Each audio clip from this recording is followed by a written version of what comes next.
స్వరము నిను లేవనెత్తే రక్షకుని స్వరము నిను ఓదార్చే పరిశుద్ధాత్మ స్వరము ఆదరణ నీ కొరకే దైవాదరణ నీ కొరకే. వాక్యం వింటున్న ప్రతి ఒక్క సహోదరికి సహోదరునికి కూడా నా ప్రత్యేక వందనాలు. ప్రభు అయిన యేసు ప్రభు దేవుడు, మన దేవుడు ఎంతో గొప్ప దేవుడై ఉన్నారు. దేవుడు మనతో మాట్లాడలాగున మనం ప్రార్థన చేసుకొని దేవుని వాక్యంలోకి వెళదాం. తండ్రి నీకు స్తోత్రాలు యేసయ్యా, వందనాలు తండ్రి. ఈ సమయమందు ప్రభువా నీ పక్షమున నేను నిలబడి ఉండగా మీరు మాతో మాట్లాడండి, దర్శించండి ప్రభువా. వాక్యం ద్వారా మాతో మాట్లాడండి అయ్యా. వింటున్న ప్రతి బిడ్డతో మీరు మాట్లాడండి, దర్శించండి అయ్యా. మీ యొక్క వాక్కును మాకు ప్రత్యేకపరచి వాక్యం ద్వారా మీరు మాకు ఆదరణ కలుగ చేసి మీ కృపతో మమ్మల్ని నింపమని యేసు పరిశుద్ధ నామంలో అడిగి వేడుకొంచున్నాము తండ్రి. ఆమేన్, ఆమేన్. వాక్యంలోకి వెళదామమ్మా. యెషయా 51:11 వచనంలోని ప్రభు అయిన దేవుడు మనతో మాట్లాడుతున్నారు. యెహోవా విమోచించిన వారు సంతోషనాదములతో సియోనునకు తిరిగి వచ్చేదరు. నిత్య సంతోషము వారి తలల మీద నుండును, వారు సంతోషానందము గలవారగుదురు. దేవుని స్తోత్రం. ప్రభు మనకు వాక్యంలో యెషయా గ్రంథం 51:11 వచనంలో మన దేవుడు మనతో మాట్లాడుతున్న మాట ఏంటి అంటే, దేవాది దేవుడు ఎవరినైతే విమోచన చేశారో వారికి దేవుని యొక్క సంతోషంతో నింపుతానని దేవుడు వాగ్దానం చేస్తున్నారు. ఎవరికండి సంతోషం అనంటే, యేసయ్య మనల్ని ఎవరైతే యేసుక్రీస్తు యొద్దకు వచ్చి ఎవరైతే దేవుడే యేసయ్యే నిజ రక్షకుడని విశ్వసించి ఆయనే మన పాపముల పరిహారము చేయడానికి నరుడిగా ఈ లోకానికి వచ్చారని, ఆయన యొద్ద ఆయన రక్తము చేత కడగబడిన ప్రతి ఒక్కరికి కూడా, వారు పాప పరిహారము నొందిన ప్రతి వారికి కూడా దేవుడు ఏమని వాగ్దానం చేస్తున్నారంటే, వారికి నిత్య సంతోషము ఇస్తానని దేవుడు వాగ్దానం చేస్తున్నారు. సంతోషం అనేది తలల మీదకే వస్తుందంట. దేవుడు మన యొక్క హృదయంలో దేవుని యొక్క సంతోషము మనకు ఉండాలి అనంటే మొట్టమొదటిగా మనం ఏం చేయాలంటే, దేవుని చేత, ఆ యెహోవా చేత మనం విమోచించబడినప్పుడే దేవుని యొక్క సంతోషము మనలోనికి పరిపూర్ణమవుతుందని దేవుని వాక్యం మనకు సెలవిస్తుంది.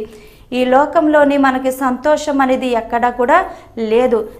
మనకి సంతోషము ఎక్కడున్నది అని మన వాక్యంలో మనం చూసినట్లయితే, కీర్తన గ్రంథంలోని 16వ అధ్యాయము 11వ వచనంలో మనం చూసినట్లయితే, ఒక్కసారి ఆ వాక్యాన్ని మనం చదువుకున్నట్లయితే దేవుడు మనతో ఒక మాట మాట్లాడుచున్నారు. ఆ మాట ఏమిటంటే, నీ సన్నిధిని సంపూర్ణ సంతోషము కలదు అని సెలవిస్తుంది. ఎక్కడంటే దేవుని యొక్క సన్నిధానంలోనే మనకి సంతోషం ఉందంట. ఈ లోకంలో మనకి ఎక్కడ కూడా సంతోషం అనేది ఈ లోకంలో ఎక్కడ లేదు.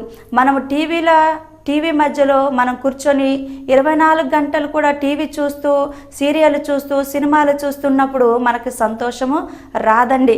ఎక్కడొస్తుంది అని అంటే, దేవుని యొక్క సన్నిధానంలోనే, దేవుని యొక్క మందిరంలోనే, ఎక్కడైతే 2-3 నా నామమును కూడి ఉందరో అక్కడే దేవుని సన్నిధి ఉంటుందని, యేసు ప్రభు దేవుడు ఎక్కడుంటే అక్కడే దేవుని సన్నిధిని మనకు వాక్యం సెలవిస్తుంది కదండి.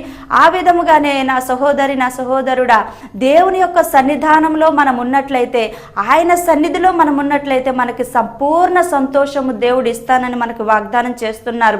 దేవుని యొక్క సన్నిధానంలో మనం ఉన్నట్లయితే ఆ సంపూర్ణ సంతోషాన్ని పొందుకోవడానికి మనం అర్హులం అవుతాం. ఈ లోకంలో సంతోషం అనేది ఎక్కడ ఉందండి? దేవుని సన్నిధానంలో తప్ప ఈ లోకంలో ఎక్కడ మనకి సంతోషం లేదు. ధనమునందు మనకు సంతోషం ఉందా అనంటే, ధనము మన వెంట రాదు, మనకు సంతోషాన్ని ఇవ్వలేదు. బంగారంలో మనం సంతోషపడదామా అనుకుంటే బంగారం మనకి సంతోషము ఇవ్వలేదు, అది మనతో రాదు. కాబట్టి మనం ఎక్కడ సంతోషం ఉన్నది అని మనం చూసినట్లయితే దేవుని సన్నిధానంలోనే మనకి సంపూర్ణ సంతోషము కలుగుతుందంటండి. ప్రభు చూడండి మనతో ఎంత స్పష్టంగా మాట్లాడుతున్నారు. ఈ లోకంలోని మనకు చాలా మంది దేవుని ఎరిగిన వారు కూడా నాకు సంతోషం లేదండి, నాకు సమాధానం లేదండి, నాకు నెమ్మది లేదండి, నాకు కలవరంగా ఉందండి, నాకు భయంగా ఉందండి, నాకు సంతోషం లేదండి అని ఎందుకు అంటున్నారు అని మనం ఒకసారి మన పరిశీలన చేస్తే వారు దేవుని సన్నిధిలో ఉండక, దేవునికి వారు ఇవ్వవలసిన సమయాన్ని ఇవ్వక, దేవునితో వారు నడవక, దేవుని మీద వారు మనసు పెట్టక, దేవుని మీద ఆనుకోక వారికి ఏం కలుగుతుందంటే వారికి సంతోషం అనేది లేదు. వారికి సంతోషము కలగకుండా వారికి ఏం కలుగుతుంది అని అంటే దుఃఖం కలుగుతుంది. ఏమున్నా ఏమి లేనప్పటికీ కూడా దేవుని సన్నిధిలో ఆనందించి దేవుడి సన్నిధిలో సంతోషించడం అనేది గొప్ప వరం అండి. అది దేవుడిచ్చిన మహాభాగ్యం. ఎందుకంటే ప్రభు చెప్తున్నారు, ప్రభువా ఆయన అంటున్న వాక్యం సెలవిస్తుంది మనకి ఏమనంటే, నీ సన్నిధిలోనే నాకు సంపూర్ణ సంతోషము కలదు. మనం ఎక్కడ వెతికినా మనకు సంతోషం అనేది లేదు. దేవుని సన్నిధానంలోనే మనకు సంతోషం, దేవుని మాటలోనే ఉన్నది సంతోషం. ఆయన మాట వినేవారికి, ఆయన సన్నిధిలో ఉండేవారికి దేవుడు ఏమని చెప్తున్నారంటే, నేను నీకు సంపూర్ణమైన సంతోషాన్ని నేను ఇస్తున్నానని దేవుడు మనతో మాట్లాడుతున్నారు. సంతోషం లేక ఉన్నావా? దిగులుతో ఉన్నారా? చింతతో ఉన్నారా? భయంతో ఉన్నారా? ప్రభు సెలవిస్తున్నారు, నీ సంతోషం అంతటిని దేవుడు కలగ చేయాలని చూస్తున్నాడు. నీ దుఃఖ దినానికి దేవుడు సంతోషపరిచి నీ హృదయంలో దేవుడు గొప్ప మేలుతో నింపి నీ హృదయాన్ని దేవుడు సంతోషపరచాలని దేవుడు ఇష్టపడుతున్నాడు. నా సహోదరి, నా సహోదరుడా, మీరు చింత చేత దేవుని సన్నిధికి వెళ్ళక, భయము చేత, మనుషులు చూసే భయము చేత దేవుడి సన్నిధికి వెళ్ళక, లోకాన్ని చూస్తూ దేవుడి సన్నిధికి వెళ్ళక భయపడుతున్న వారికి సంతోషం ఉండదండి.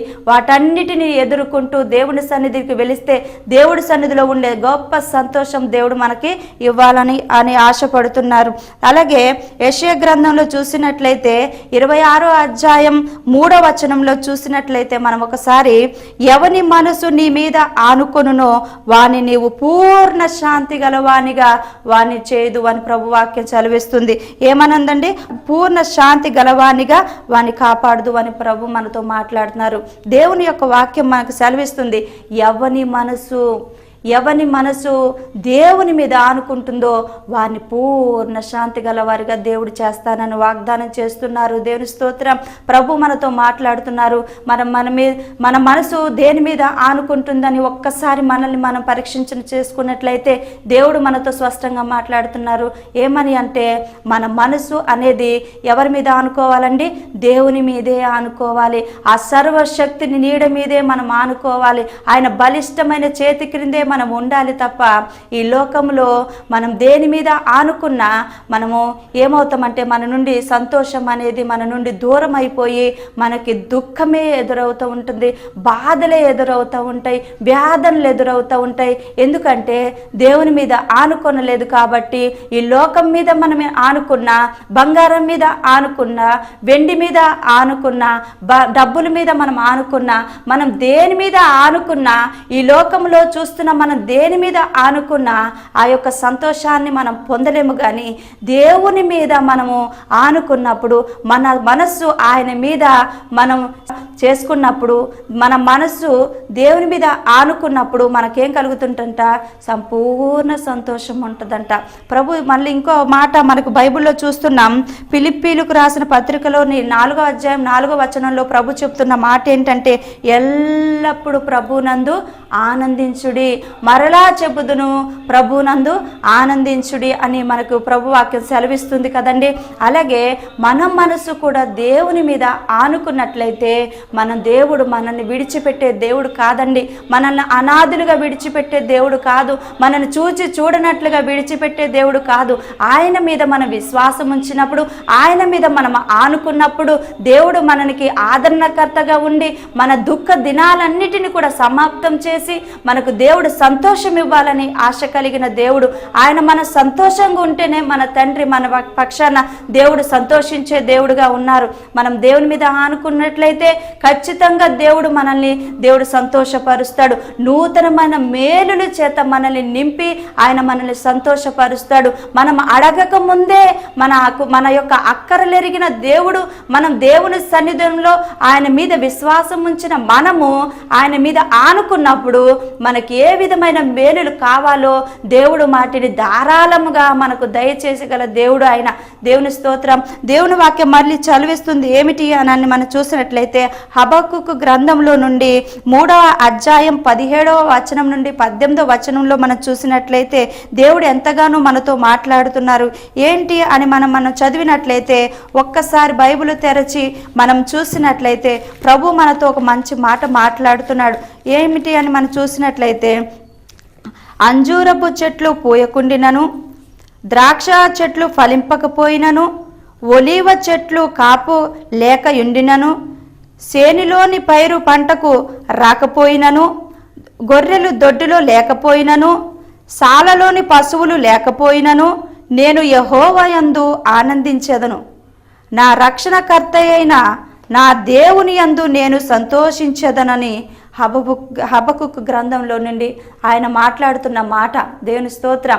ఆయన ఏమని అంటున్నారంటే, ఆ దైవజనులు ఏమని మాట్లాడుతున్నారంటే, ఏమున్నా ఏమి లేకపోయినా, ఈ లోకంలో ఏమున్నా ఏమి లేకపోయినా, ధనమున్నా ధనము లేకపోయినా, ఆస్తున్నా అంతస్తులున్నా అవి ఉన్నా లేకపోయినా, ఈ లోకంలో బంగారం ఉన్నా లేకపోయినా, ఏమున్నా లేకపోయినా కానీ, నా పంట పండకపోయినా, నా దొడ్డిలో మేకలు ఎద్దులు ఏమి పశువులు లేకపోయినా, ఏమున్నా ఏమి లేకపోయినా నేనేం చేస్తానంటే నేను నా దేవుని యందు ఆ యెహోవా యందు నేను ఆనందించేదన్న దైవజనులు చక్కగా మనతో మాట్లాడుతున్నారు.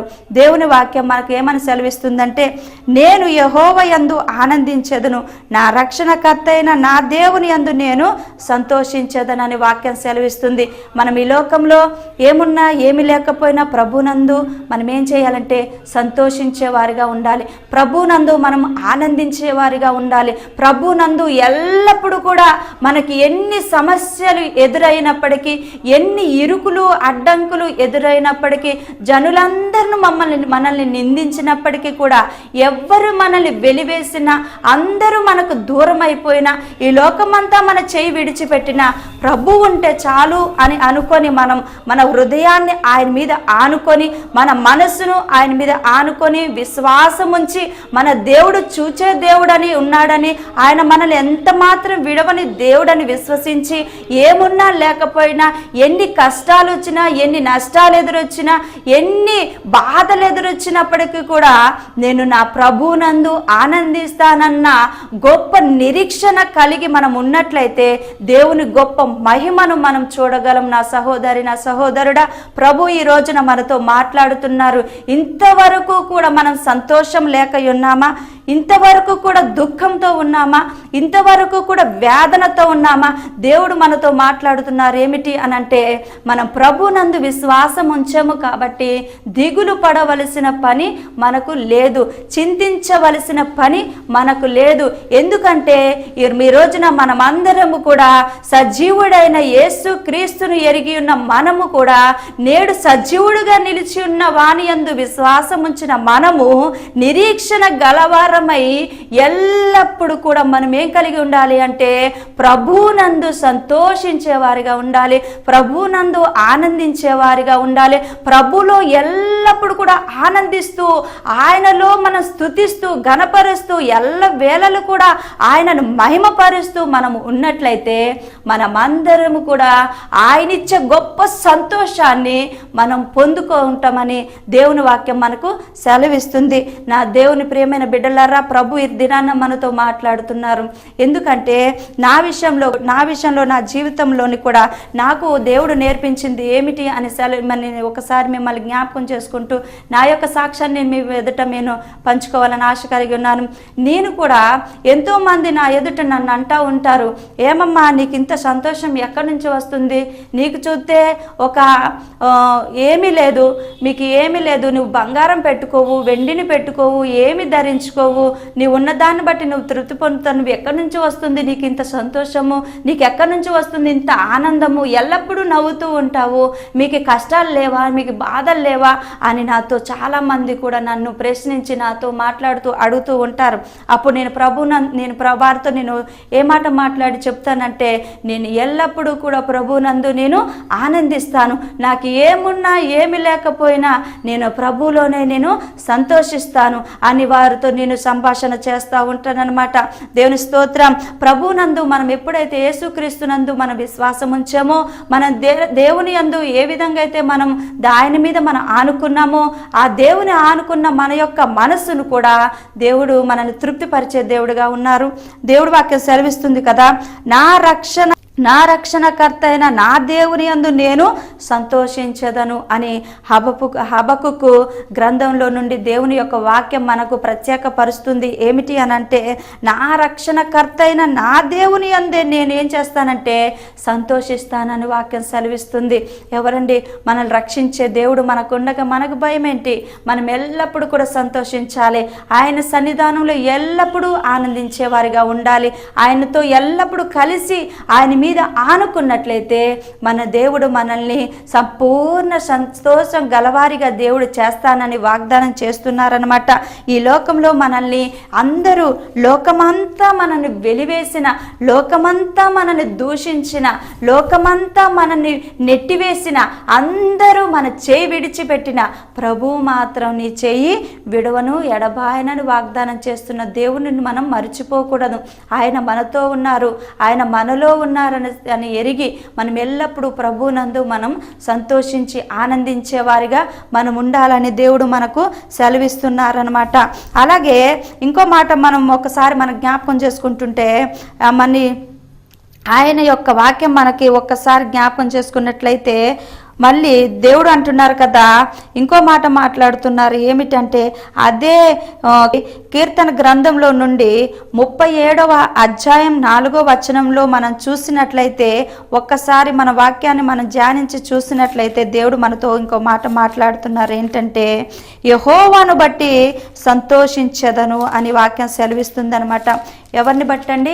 యెహోవాను బట్టే నేను సంతోషించదను అని వాక్యం సెలవిస్తుందండి. యెహోవాను బట్టే సంతోషించుము, ఆయన నీ హృదయ వాంఛలను తీర్చును అని వాక్యం సెలవిస్తుందండి. ఏంటంటండి, దేవుని వాక్యం మనకేమని బోధిస్తుంది? ఆ యెహోవాను బట్టే మనం ఏం చేయాలి? సంతోషించాలి. బంగారం చూసి సంతోషించకూడదు, వెండిని చూసి సంతోషించకూడదు, ఇంటిని చూసి సంతోషించకూడదు, దేని చూసి మనం సంతోషపడవలసిన పని లేదు. ఇవన్నీ మనతో మన వెంట రావు, ఇవి మనని కడవరకు నడిపించవు. ఇంతలో కనబడి అంతలో మాయమైపోయే మనలను ఇవి ఎంత మాత్రమండి? ఇవి మనకు సంపూర్ణ సంతోషం ఇవ్వగలవా? దేవుని యందే మనకు సంతోషం ఉందని చెప్పి ఆ సత్యమును ఎరిగి మనం గ్రహించి మనం చూసినట్లయితే యెహోవాను బట్టే మనం సంతోషించే వారిగా ఉండాలి. ఆయన నీ హృదయ వాంఛలను తీరుస్తాడంట.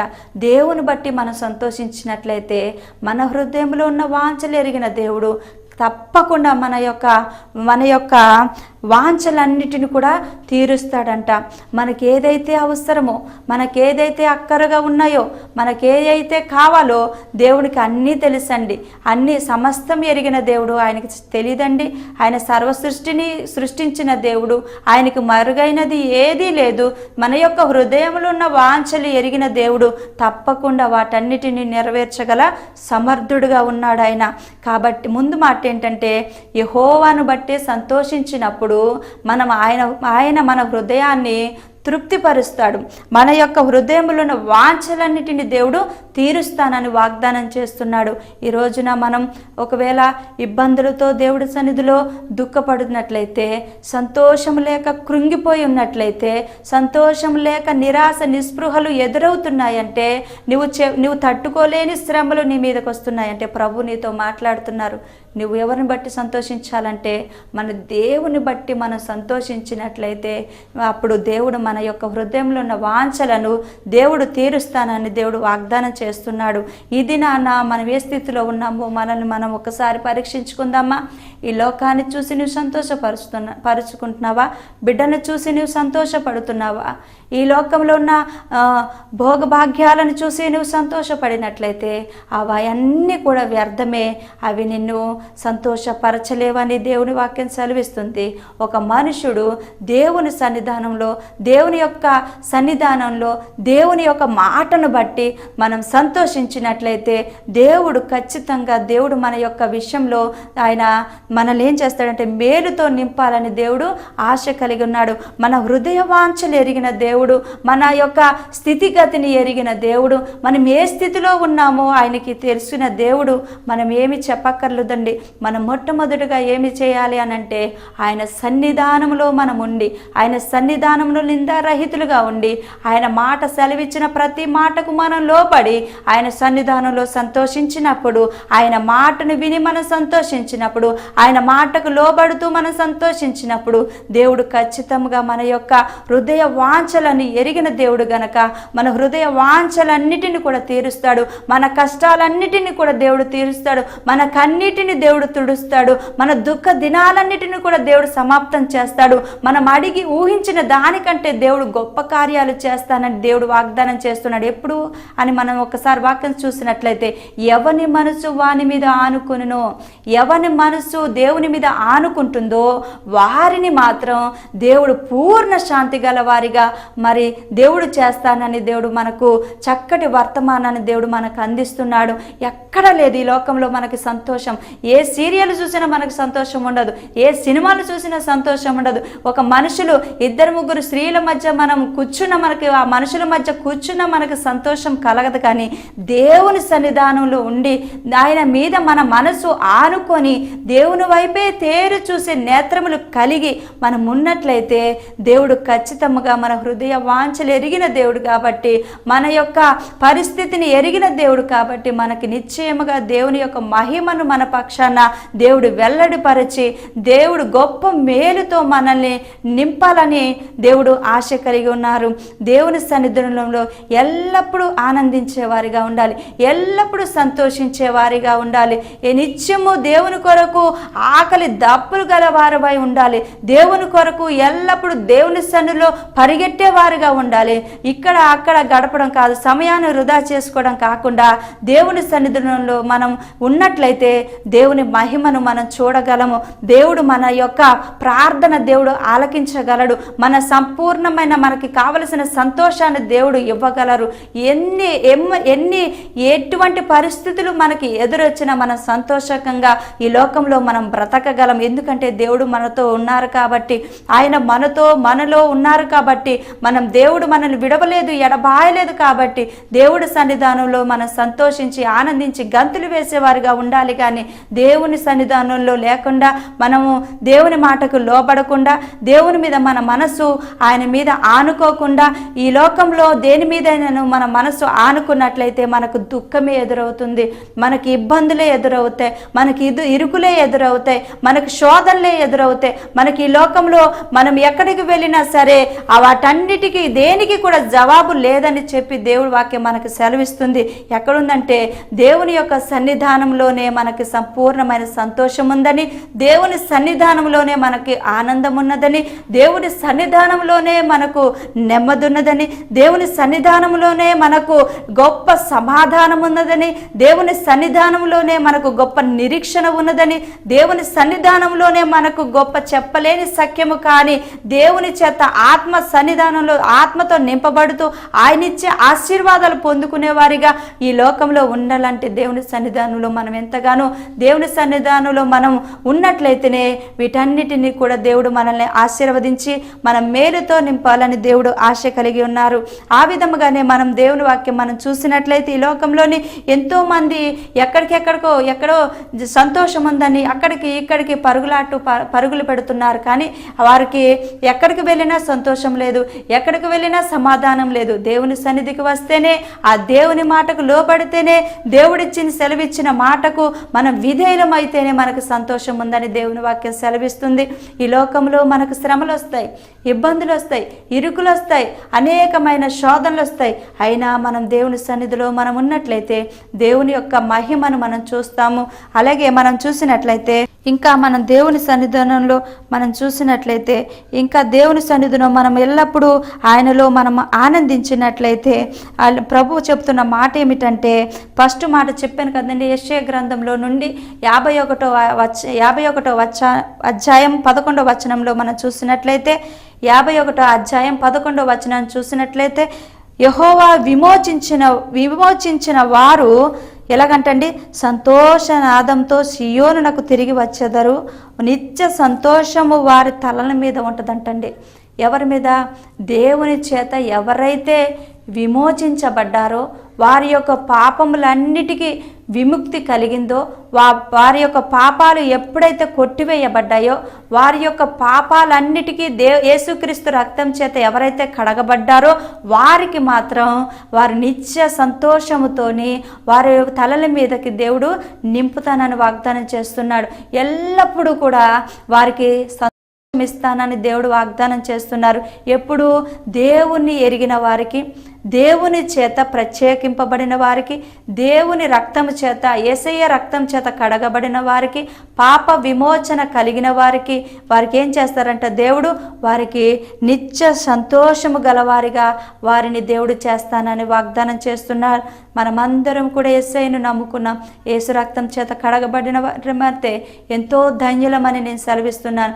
యేసు రక్తం చేత కడగబడి మన పాపాలన్నిటినీ కూడా యేసు రక్తం చేత కడగబడి మనం పరిశుద్ధులుగా నీతిమంతులుగా తీర్చబడిన వారమైనట్లయితే దేవుడు సంతోషము, ఆనందము ఎల్లప్పుడూ కూడా మనకి ఇచ్చే దేవుడుగా ఆయన ఉన్నారు. ఆయన మాట ఇచ్చి నెరవేర్చే దేవుడుగా ఉన్నారు. ఆయన మాట తప్పే దేవుడుగా ఆయన లేరు. ఆయన నరుడు కాదు, ఆయన సర్వశక్తి గలవారిగా ఉన్నారు. నరుల శక్తికి మించిన దేవుడుగా ఉన్నారు. ఆయన నరులకి దేవుడు ఆయన గొప్ప మహిమను మన పక్షాన వెల్లడి చేయాలనే ఆశ కలిగిన దేవుడు. ప్రభు యొక్క మాట చెలివిస్తుంది, నిత్య సంతోషము వారి తలల మీద ఉండును అని ప్రభు సెలవిస్తున్నాడు. నిత్య సంతోషము, ఇంకా ఆ సంతోషము ఏ మనుషుడు దొంగలించలేడు. ఆ సంతోషము అపవాది దొంగలించలేదు. ఆ సంతోషము ఎవరు కూడా అపహరింపలేరు. కానీ ఆ సంతోషము దేవుడిచ్చే సంతోషము గనక అది నిత్యము నీతోనే, ఆ సంతోషము ఎల్లప్పుడూ నీతోనే ఉంటుందని దేవుని యొక్క వాక్యం మనకు సెలవిస్తుంది. దేవుని సంతోషం మీకు కావాలా?